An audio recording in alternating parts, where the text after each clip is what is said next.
दिन की शुरुआत हुई थी सुबह 3 बजे से। तो अपना नारा yes you can, yes we can, okay, we will do it. पहली हमारी न्यूज़ आती है कि निर्मला सीतारमण जी ने डिसाइड किया कि करीब 8 प्रायोरिटी एरिया हैं G20 के लिए, ठीक है। तो इसके ऊपर बाद में आर्टिकल आएंगे तब अपन पढ़ेंगे इसमें। फ़िलहाल हम लोग ये जान लेंगे कि G20 के बारे में लिखने के लिए आएगा तो मिनिमम अपन को कितना याद होना चाहिए। 85% of global GDP, 75% of international trade, 2/3 of global population. ये 3 डेटा आपको याद रखना ही पड़ेगा, ठीक है। 85% global GDP, 75% of international trade, 2/3 of global population. Then G20 is a mechanism for the governance of the global economy. ये एक छोटी सी लाइन है, बस इसको समझ लेना है। और एक आइडिया है जो मैंने समझा इसमें और लिखा भी है, शेयर किया कर रहा हूँ आपसे, कि बाकी जो स्ट्रक्चर हैं उनकी तुलना में G20 जो है कैसे डिफ़र करता है। G20 जो है एक रिप्रेजेंटेटिव स्ट्रक्चर है। G20 बाकी जो स्ट्रक्चर बने थे वो वर्ल्ड वार 2 के बाद तुरंत बाद बने हुए थे, ठीक है। तो जो नए कंट्रीज़ थे उनमें उनका रिप्रेजेंटेशन नहीं था, उनमें कोई उनका स्टेक नहीं था। तो पहला आप क्या लिखेंगे, G20 is a mechanism for the governance of global economy. उसके बाद बताएंगे कि it represents 85% of the global GDP, 75% of the international trade and also encompasses 2/3 of the global population. इतना काफ़ी रहेगा, ठीक है। आगे बढ़ते हैं। हमारी अगली न्यूज़ ये आती है जो CCI ने गूगल के ऊपर 936 करोड़ रुपए का पेनल्टी लगाया उसके ऊपर। ये 936 करोड़ रुपए याद नहीं रह पाएगा, ठीक है। बस पॉइंट समझिए कि CCI जो है, CCI is a body to enable the competitive atmosphere, a fair and competitive atmosphere in the country, ठीक है। तो उसके ऊपर है कि गूगल के ऊपर जब इन्होंने पेनल्टी लगाई तो उसका इफ़ेक्ट क्या आया। गूगल का in house billing payment system जो है ना उन्होंने पॉज कर दिया, रोक दिया है। अब उन सब में जो है चेंजेस लाएंगे। तो ये ज़रूरी भी है कंपटीशन मेंटेन करने के लिए मार्केट में, ठीक है। कुछ कोटेशन से अगर याद रह जाती तो याद रखिए। पहली कोटेशन है कि बाई और बरी द कंपटीशन। ऐसे लोग बोलते नहीं हैं कि बाई कर लो या तो उन्हें दबा दो, मतलब ख़रीद लो या तो उन्हें दबा दो, टेक एम ओवर और टेक एम आउट, ठीक है। तो इसको याद रखिए, जैक वेल्च का कोटेशन है ये। इसको लिखने के बाद इसको क्रिटिसाइज़ कीजिए और CCI के रोल को बताइए, ठीक है। फिर अगली कोटेशन है, without the spur of competition we should loaf out our lives.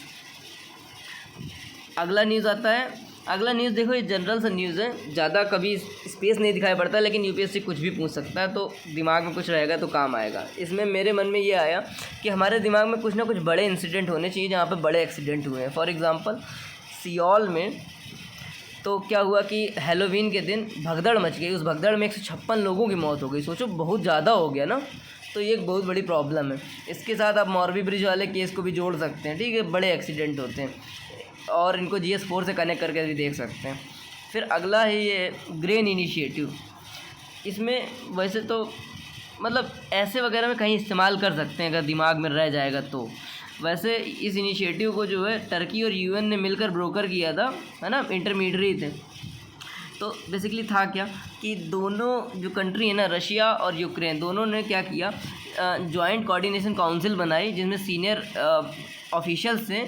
और जो रसद पानी का सामान पहुंचवाना था ना, जैसे अफ्रीका वगैरह में, यानी ग्रेन ट्रांसपोर्ट का जो सामान था उसको जो है सेफली नेविगेशन उसका इंश्योर करना था, कुल मिलाकर के सेफली पासेज इंश्योर करना था। पर हुआ ये कि रशिया ने इससे बैकआउट कर लिया बाद में। तो बेसिकली आप इसमें आर्ग्यू करेंगे कि ह्यूमैनिटेरियन एफ़र्ट जो है ना वो रुकने नहीं चाहिए, चाहे स्थिति चाहे जैसी हो। अगर रुक रहे हैं तो इसका मतलब it is not just the war between 2 countries, it is a war between humanity and aggression, ठीक है। इस तरीके से कुछ आर्ग्यू करेंगे अपन, तब वहाँ इस्तेमाल करेंगे। क्या इस्तेमाल करेंगे? द ग्रेन इनिशिएटिव, ठीक है। चलो अगला क्या है। अगला है एक कैंपेन है, जो इंटरनेशनल कैंपेन्स होते हैं ना, इनको आंसर राइटिंग में अगर हम लोग इस्तेमाल करेंगे इससे हमें फ़ायदा होता है। तो इस कैंपेन का नाम है if you can't say it right it. France में इस कैंपेन की शुरुआत की गई। इस कैंपेन के अंतर्गत क्या किया गया, करीब 200 के आसपास वाइट बॉक्सेस जो हैं वो जगह दर जगह रखे गए हैं, जैसे कि स्कूल्स में, क्लब्स में, है ना, पब्लिक प्लेसेस में, जहाँ पर बच्चे हो गए, महिलाएं हो गई, वो अपनी समस्याएं लिख सकते हैं। If you can't say it right it, है ना। तो ठीक है, उसमें अब सोशलॉजी एस्पेक्ट ये है कि अगर जितने लोगों ने बोला उसमें 70% जो समस्याएं थी वो गर्ल्स की थी। अब समझ लो। चलो ठीक है, अगला बढ़ते हैं। अगला ये है, ये कमेंट है, देखो रिफ्यूजी वाली जो प्रॉब्लम है ना उसको कंटेम्प्ट की नज़र से नहीं देखा जाता है। रिफ्यूजी की जो प्रॉब्लम है ना उसको एक तरीके से एक UPSC में क्वेश्चन भी शायद आया हुआ था, कहीं तो आया हुआ था, ठीक है। उसमें पूछा हुआ था it is a moral failure of the world, refugee crisis is the moral failure of the world, okay. तो उसमें इस्तेमाल करिए कि ये जो डेवलप्ड कंट्रीज़ हैं जस्ट लाइक यूके वो कॉलोनाइज्ड ऑल द कंट्रीज़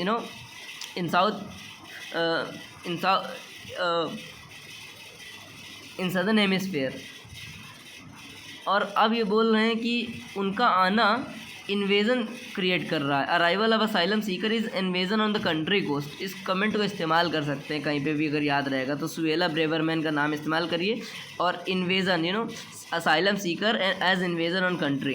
फिर अगला ये आता है कि जो 2 फिंगर टेस्ट था ना उसके ऊपर एक और आज फैक्ट आया। वो फैक्ट ये बताता है कि WHO की जो क्या कहते हैं गाइड बुक है, हैंड बुक है सेक्सुअल असाल्ट क्राइम्स के ऊपर, विक्टिम्स के ऊपर, सेक्सुअल असाल्ट विक्टिम्स के ऊपर, वो बोलती है कि there is no place for virginity testing, it has no scientific basis. हम लोगों ने कल भी इसको डिस्कस किया था, पर WHO बोल के कोट करेंगे तो थोड़ी वैलिडिटी इंप्रूव होगी, ठीक है, स्टेटमेंट की।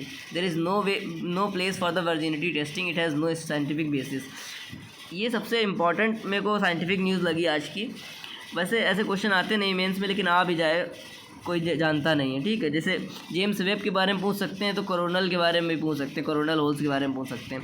हम लोग जानेंगे क्या होता है।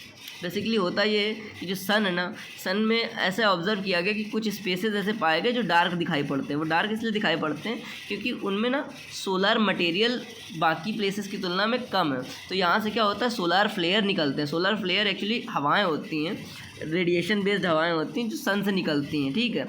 अब और इसमें हम लोगों को क्या जानने की ज़रूरत है, हाँ एक इसमें इसके फ़ीचर जान लो भाई कि कोरोनल होल्स के फ़ीचर्स क्या क्या हैं। इट हैज़ लोअर टेम्परेचर, पहली चीज़ हो गया, और टेम्परेचर की वजह से जब टेम्परेचर कम होता है तो डार्कर दिखाई पड़ता है, ठीक है। फिर अगला ये है जो 11 ईयर्स सोलर साइकिल है ना, ये बहुत इंपॉर्टेंट चीज़ है, ऑलरेडी प्रीलिम्स में पूछा जा चुका है, ठीक है। तो 11 ईयर सोलर साइकिल बेसिकली है क्या कि जो सोलर मैग्नेटिक फील्ड है ना वो 11 ईयर के साइकिल में चलती है, मतलब इम्प्रूव होती है, यानी बढ़ती जाती है, फिर घटती है, फिर घटती जाती है ना।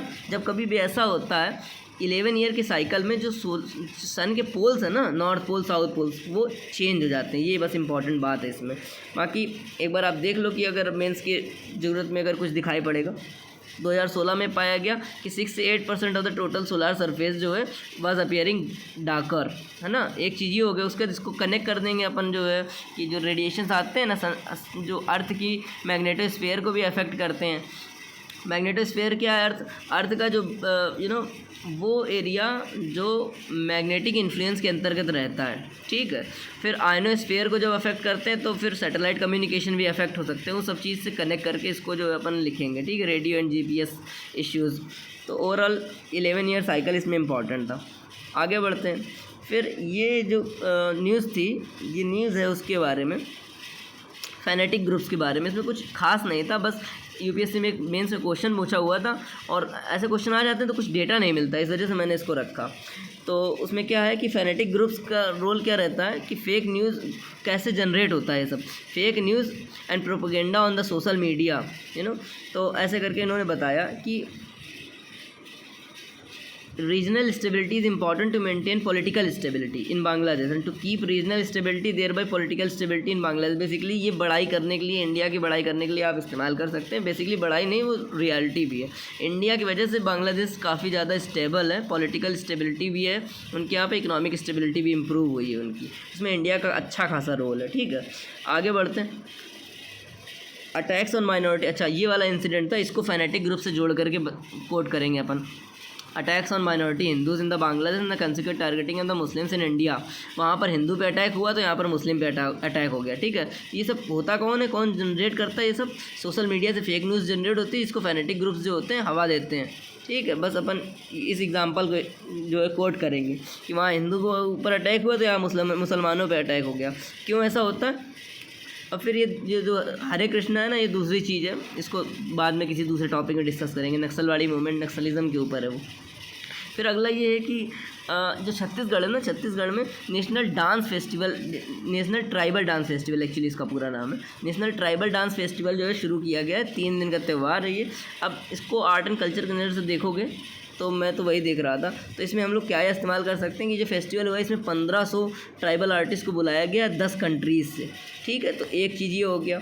फिर अगला क्या है इसमें, Indian council for cultural relation, इस बॉडी का नाम याद रह जाएगा तो बहुत अच्छा रहेगा, ICCR, Indian council for cultural relation, Indian council for cultural relations. Okay, फिर उसके बाद इसका एक और रोल है, जो बड़े फेस्टिवल होते हैं ना, they can be used as to spread awareness of government schemes, किसी भी चीज़ की अवेयरनेस के लिए फेस्टिवल बहुत ज़्यादा काम आ सकते हैं। ठीक है, तो ये वाला एंगल जो है अपन आंसर राइटिंग लिखते वक्त नहीं याद आता है, इस वजह से मैंने इसको रखा है, इसमें अवेयरनेस के टूल के रूप में इस्तेमाल होते हैं। फिर आज का सबसे इंपॉर्टेंट ये इस टॉपिक पे आते रहते हैं वैसे तो आर्टिकल, लेकिन इसी वजह से मैंने इंपॉर्टेंट चीज़ें छाट के रखी है। पहले तो आप स्निपेट्स देख लो क्या क्या है, राजभवन राजधर्म, ठीक है, कॉन्टेक्स्ट समझ लो क्या है। कॉन्टेक्स्ट में ये है कि जो केरला के गवर्नर हैं ना, मोहम्मद आरिफ खान, उन्होंने मतलब यहाँ तक बोल दिया कि केरला के CM से कि आप अपना पद त्याग कर दो, रेजिग्नेशन दे दो। ठीक है, तो ये बहुत बड़ी बात हो गई। ओके, उसके बाद आर्टिकल 163 की बात की गई है। ठीक है, इज़ वेरी लिमिटेड, तो मैं आगे बताता हूँ। फिर नवाम रबिया का केस है, ये भी मैं आगे बताता हूँ अभी।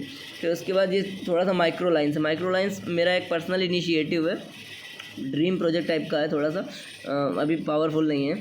तो माइक्रो लाइन्स में क्या है कि जो सबसे इंपॉर्टेंट चीज़ें होती हैं ना, माइक्रो लाइन्स बेसिक बस उतना ही याद रखना होता है, बस वो चीज़ है इसमें। ठीक है, और क्या है इसमें, फिर NCT Delhi versus union of India 2017, ये वाला केस अपन को जो है पता होना चाहिए, तो हम लोग सब समझेंगे कि क्या क्या है। अब देखो कॉन्टेक्स्ट अपन को पता चल गया। अब अगला देखो, रोल ऑफ गवर्नर क्या होता है। Role of governor is a sagacious counsellor, has to be above politics, his office is, मैंने ये इसको ऐड किया, his office is not office of profit, है ना, तो उसको पॉलिटिक्स के ऊपर रहना चाहिए।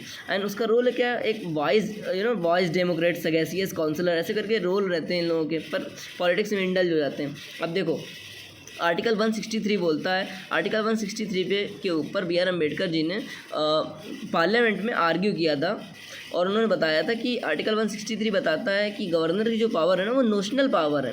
और यही पर्टिकुलर आइडिया जो है रबिया वाले केस में, क्या नाम है उसका, नवाम रबिया वाले केस में 2016 सुप्रीम कोर्ट ने भी कहा। ठीक है, नोशनल पावर का मतलब क्या हुआ कि जो गवर्नर की पावर है ना, मतलब गवर्नर जो है एक तरीके से इलेक्टेड रिप्रेजेंटेटिव्स के सजेशंस को, उनके एडवाइसेस को डिसरिगार्ड नहीं कर सकता है, बस इसको समझना ये है। बस governor can't disregard advice of ministers. Okay, फिर अगली माइक्रो लाइन इसमें मिलती है कि discretion must be exercised with caution and with reasonable manner. Discretion बहुत इंपॉर्टेंट चीज़ है। अधिकतर पॉलिटिक्स में जो प्रॉब्लम जनरेट होती है वो डिस्क्रिशन की वजह से जनरेट होती है। बहुत सारी जगह पर प्रॉब्लम जो जनरेट होती हैं डिस्क्रिशन की वजह से जनरेट होती हैं। पुलिस वाला मेरे को पकड़ लिया, मेरा बिल बना दिया 6000 रुपये का। ठीक है, तो क्या ही कहा जाए, अब आगे बढ़ते हैं। फिर discretion must be exercise with caution with reasonable manner. फिर अगला क्या है, absolute discretion is a constitutional blasphemy. कितना बढ़िया आइडिया है, बिल्कुल। Absolute discretion is a constitutional blasphemy. एक विलियम डगलस हैं, विलियम डगलस क्या है, US के जूरिस्ट हैं, बहुत बड़े, बहुत ही रिनाउंड पर्सन है। इनको कोट कर सकते हो आप, लोग जानते हैं इनके बारे में। तो absolute discretion is truthless master, more destructive of freedom than any of the other man's invention. अगर जो लोगों को आज़ादी है ना डिस्क्रिशन की, तो ऐसा विलियम डगलस बोलते हैं कि absolute discretion is truthless master, more destructive of freedom than any of the man's invention, where discretion is absolute man is always suffered.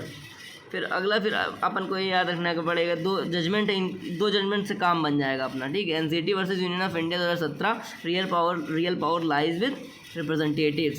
फिर यही मतलब एग्जैक्टली सेम ही चीज़ है वो, लेकिन ठीक है अलग अलग केसेस थे तो अलग अलग स्टेटमेंट आ गए। Exercise of executive power bye governor is notional. फिर नवाम रबिया और NCT versus union of India, दोनों को याद रखना है। फिर अगला बड़ा सा आर्टिकल था, लेकिन मोटी बात मुझे बस इसमें पावरफुल यही लगी कि भारत जब 100 साल का होगा तब आप क्या चाहते हैं। ठीक है, तो एक आशा वर्कर ने इस आर्टिकल को लिखा हुआ था, उनका नाम मैंने लिखा हुआ है, अर्चना घुघारे। अर्चना घुघारे जी बताती हैं, उनका सपना ये है कि जब इंडिया 100 साल का हो तो इंडिया के हर एक विलेज में मतलब हॉस्पिटल होना चाहिए। ठीक है, अब आशा की ऊपर जब बात आ गई तो 2 फैक्ट याद रखो। 2020 में शायद, ठीक है, 2020 में टाइम जो मैगज़ीन है ना, आशा जो बॉडी है उसको गार्डियन ऑफ द ईयर का जो है खिताब दी थी। खिताब देने का मतलब अपने फ्रंट पेज में जो गार्डियन ऑफ द ईयर करके एड्रेस की थी इनको। फिर UN ने आशा को रिकॉग्नाइज़ किया है among the top 6 recipient of the world global health leader award. तो मतलब आशा जो है इंडिया का बहुत ज़्यादा रिनाउंड बॉडी है, तो इसके बाद क्या है, इसके बाद तुम आशा की जब बात करोगे तो कुछ थोड़ा अच्छी बातें कर लो। Made India immune, polio eradication, immunization drives everybody is first call in medical emergency. फिर obviously indeed ASHA workers are life lines of rural India. अच्छी लाइनें इस्तेमाल करोगे, अच्छे बार बार पढ़ोगे तो चीज़ें आएंगी दिमाग में। Life lines of rural India, okay. फिर अगला क्या है, द्रौपदी मुर्मू जी बताती हैं, उनका आर्टिकल था, वैसे कुछ ज़्यादा दमदार नहीं था ये, पर फिर भी मैंने समझ लिया इसमें कि पानी के ऊपर जब कुछ आएगा तो आप क्या बताओगे, सोर्स ऑफ कॉन्फ्लिक्ट भी है, सोर्स ऑफ कॉपरेशन भी हो सकता है, ठीक है। यानी और फिर नीड टू कंजर्व, क्यों हमें कंजर्व करना है, क्योंकि 80% से ज़्यादा हमारे यहाँ जो एग्रीकल्चर में पानी इस्तेमाल होता है, ग्राउंड वाटर समझ लो, फ्रेश वाटर हमारा मैक्सिमम एग्रीकल्चर में जाता है। आने वाले टाइम में वाटर स्कार्सिटी आएगा, नीति आयोग का composite water index report quote कर देना, ठीक है। आगे बढ़ते हैं। आगे क्या है, ये जो स्कीम है ना, दलित बंधु स्कीम जो है, इसका क्रिटिसिज्म ये है कि 10 लाख रुपए तक का ना सीधा हेल्प इसमें दी गई है। हेल्प इन द सेंस पैसे मतलब लंप सम अमाउंट नहीं दिया जाएगा। जिस व्यक्ति को जो भी बेनिफिशियरी है उसको कुछ खरीदना है अपने बिजनेस के लिए तो सरकार उसके लिए फंड दे देगी। तो इसमें बताया गया कि बहुत सारे लोगों ने मारुति अर्टिगा खरीद ली, उसको इस्तेमाल भी नहीं कर रहे हैं, उसको वो खड़ी हुई है उनके फार्म में, 1 या 2 बार इस्तेमाल किया उसको, समझ लो। तो ओवरऑल जब पॉलिसीज़ को क्रिटिसाइज़ करना हो ना, तब ये वाली पॉलिसी का नाम इस्तेमाल कर सकते हैं, दलित बंधु स्कीम का, ठीक है, कि किस तरीके से पैसा फंसा दिया गया और कुछ रेवेन्यू जनरेट नहीं हो रहा है इसमें से। Many don't know how to put to use to generate income. फिर अगला ये है कि इकनॉमी से रिलेटेड न्यूज़ है, रिफॉर्म्स वाला टॉपिक आएगा तो आप बताएंगे कि इनकम टैक्स ने क्या किया है। इनकम टैक्स पहले 4 फॉर्म होते थे, 4 अलग अलग कैटेगरीज़ के लिए, अब उन्होंने क्या कर दिया है, सारे को मर्ज करके एक फॉर्म बना दिया है, ठीक है। टैक्स रिफॉर्म्स के अंतर्गत आ जाएगा topic. Common ITR forms for all category of tax payers. Currently we use 4 ITR forms from Sahaj to Sugam, ITR 1 to ITR 4, ठीक है। बस आज के लिए इतना ही था। फिर एक अच्छा सा टॉपिक था नक्सलिज़म वाला, इसको किसी और दिन डिस्कस करेंगे अपन, बहुत अच्छा टॉपिक है ये, लेकिन आप देखना चाहते हो तो आप देख सकते हो। रेड कॉरिडोर क्या होता है, ठीक है, रेड कॉरिडोर पता कर लो। उसके बाद और क्या पता होना चाहिए, डेटा है थोड़ा सा नक्सलिज़म से रिलेटेड। उसके बाद और क्या है, PLGA people liberation guerrilla army, ठीक है, CPIM की एक आर्म वाली बॉडी थी। फिर अगला क्या है, हिस्ट्री इसकी क्या है, मतलब आप बस देख लो, इसको किसी और दिन जो डिस्कस करेंगे। फेजेज़ ऑफ LWE, ठीक है, तो 3 फेजेस थे इसके, वो भी देख लो, फेज़ 1, फेज़ 2, फेज़ 3, ठीक है। फिर किस तरीके से हम लोगों ने जो है लड़ाई करी, ग्रे हाउंड्स बनाए। उसके बाद हम लोगों ने ऑपरेशन ग्रीन हैंड शुरू किया, है ना। इंदिरा गांधी ने भी ऑपरेशन स्टीपल चेज शुरू किया हुआ था, फिर ये भी देख लो। बाकी ये आज के लिए इतना ही काफ़ी है, ठीक है, धन्यवाद।